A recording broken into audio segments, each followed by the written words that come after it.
Hi guys, welcome back to my channel. Today I'm going to show you how you can remove and how you can turn off end-to-end encryption in Messenger.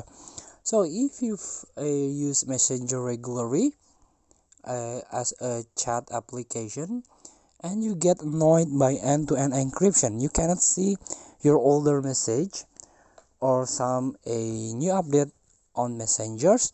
You can turn it off by tap on your messengers, tap on the three stripe at the top of your screen and tap the settings icon. Scroll down, try to search the privacy and safety. This one, end-to-end encrypted chat. Manage your end-to-end encrypted chat settings. This one, security alerts. Tap again security alerts. You can turn this off. Show alert when you on your contact login on new device or change key.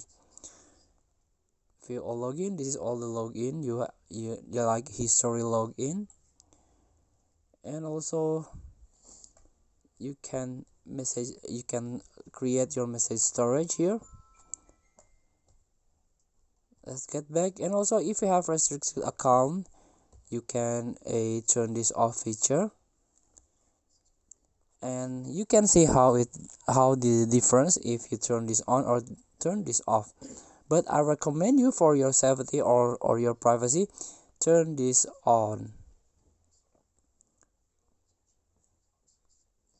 So thank you for watching. Don't forget to comment, like and subscribe, and also click next button below. See you in the next video.